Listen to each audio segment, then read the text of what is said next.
இருக்கிறார்கள். நீங்கள் நாடாளுமன்றத்திலே கலந்து கொண்டு விட்டு திரும்ப மீண்டும் சென்னைக்கு வந்து இங்கே வர ஏற்பாடாகிவிட்டது என்றார்கள். நான் பூரித்து போனேன். வாழ்க்கையில் ஒரு சந்தர்ப்பம் யாருக்கும் கிடைக்காது. பார்லிமெண்ட்ல போய் இந்த பிரிசன் சிறையில் இருக்கின்ற ஒரு கைதியாக நான் வாதாடுகிற வாய்ப்பு. அந்த உரையில் அந்த அவை திகைக்க வேண்டும், அமைச்சர்கள் திகைக்க வேண்டும். இப்படி ஒரு உரையை எவரும் இதுவரை ஆற்றியதில்லை என்று அதை புத்தரை பதிக்க வேண்டும் என்று நான் எவ்வளவு ஆர்வத்தோடு இருந்தேன். 8 மணி ஆயிற்று, 9 மணி ஆயிற்று, 9:45 ஆயிற்று. என்னிடம் ஓடி வந்து வார்டன் சொன்னார்கள், போலீஸ் எல்லாம் 9 மணிக்கு திரும்பி கொண்டு போகப்பட்டு விட்டன. எனக்கு ஒன்றும் புரியவில்லை.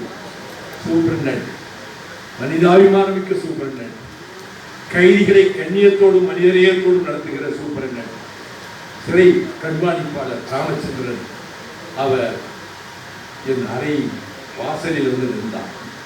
வார்டர்கள் அழைத்து கதவை திறக்க சொன்னார்.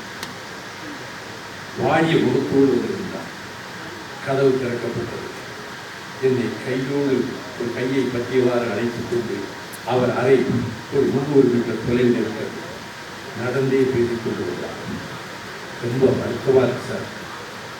என்ன மத்தியானம் உங்களை பார்லிமெண்ட்டுக்கு அனுப்புவதற்கு போட்ட order, chief justice, incharge chief justice வீட்டில் போய் ராத்திரி 8:30 மணிக்கு அரசு வழக்கறிஞர் அங்கே போய் அவருக்கு போய் அந்த ஆர்டரை ரத்து செய்து விட்டார்.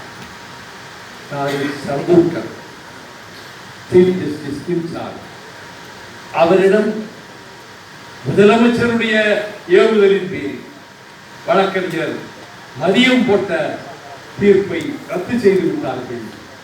அதனால் தான் போலீஸ் எல்லாம் திரும்பி போயிடுச்சு.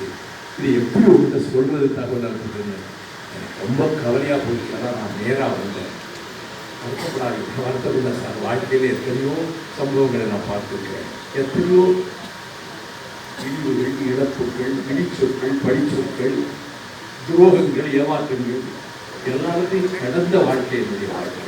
பரவாயில்ல சார், கடந்த ஆர்வமாக இருந்தேன்.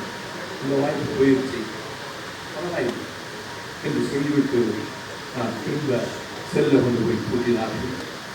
சிறையில் இருந்த அத்தனை சிறைவாசிகளும் வந்து மறுநாள் வருத்தம் தெரிவித்தார்கள். அப்படி ஒரு வாய்ப்பு கிடைக்க இருந்தது, கிடைக்காமல் போய். ஆனால் அந்த உணர்வு மங்காமல் இருக்க போய்த்தான் சட்டமன்ற தேர்தலிலேயே நாங்கள் போட்டியிடுவதில்லை என்று 2011 முடிவெடுத்து ஒரு அரசியல் கட்சி தேர்தலில் போட்டியிடுகிற கட்சி தேர்தலை புறக்கணித்ததாக இதுவரை வரலாறு கிடையாது. ஆனால் நாங்கள்